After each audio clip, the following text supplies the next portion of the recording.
Welcome back to Why It Sucks, where we turn security theater into therapeutic art therapy. I'm Jack, and today we're exploring that magical place where common sense goes to die and everyone simultaneously forgets how to function as competent adults. Why airport security sucks. And I'm not talking about necessary safety measures.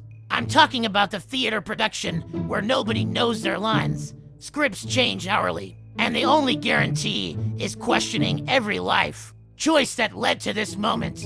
I'm stitching this serene airplane floating peacefully through clouds, and by serene, I mean it's going to contain absolutely none of the shoe removal chaos, liquid confiscation drama, and dignity destruction that defines real airport security experiences. While I work on this aviation fantasy, let me tell you about last week's security checkpoint adventure that felt less like safety screening and more like intelligence testing designed by someone with serious trust issues and a sadistic sense of humor. The preparation phase requires more strategic planning than military operations. You need to remember constantly changing rules about liquids, electronics, shoes, belts, and approximately 47 other items that may or may not be allowed depending on moon phases and security agent moods. The 311 liquid rule sounds simple until you realize common items have been reclassified as potential mass destruction weapons. Your toothpaste is now controlled substances, and shampoo bottles represent clear and present national security dangers. Packing becomes complex puzzles balancing convenience, compliance, and real possibilities that anything you pack gets confiscated by people with strong personal care. Product opinions. You arrive at checkpoints resembling cattle chutes, designed by people who've never seen cattle or humans and only heard descriptions of both. Line organization follows mysterious patterns, defying logic, physics, and basic human decency. You're herded into serpentine mazes, somehow making 10-minute processes take 45 minutes, while shuffling forward at continental drift speeds, watching fellow travelers slowly lose their minds in real time. People ahead of you fall into predictable categories, questioning humanity's collective intelligence. The novice traveler apparently never saw airports before and treats every instruction like ancient Sanskrit.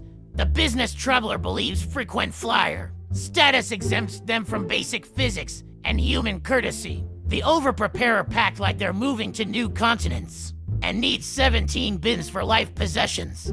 And my favorite, the shoe denier acting genuinely shocked about boot removal, as if this rule was implemented 5 minutes ago instead of decades past. When you finally reach actual checkpoints, you enter realms where normal human interaction gets replaced by command series delivered by people who've given up on customer service concepts. Laptops out, shoes off, arms up, step forward, stop, go.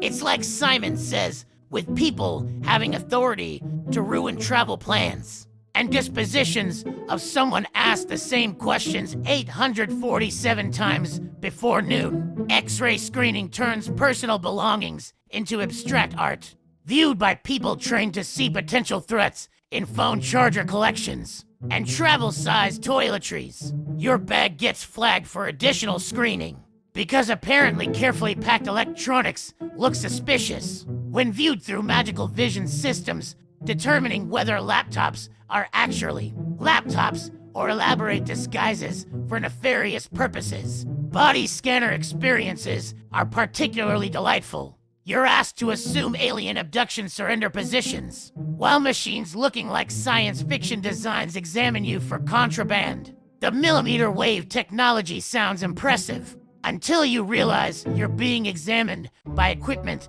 that probably costs more than your house, and operated by people who look like they'd rather be anywhere else on Earth. Pat-down procedures add intimate touching by strangers who are either apologetically professional or disturbingly enthusiastic about their jobs. Either way, you're being handled by people you've never met in ways that would require dinner and conversation in normal circumstances. So I'm stitching this peaceful airplane scene with passengers who somehow made it through security, with their dignity intact and belongings unmolested, while I survive security theater with people treating nail clippers like weapons of mass destruction. I can create the fantasy version where air travel is elegant and screening doesn't involve partial public undressing. And that, my fellow airport survivors, is exactly why airport security sucks. But our cross-stitch version comes with guaranteed personal space and no strangers touching your belongings or your person.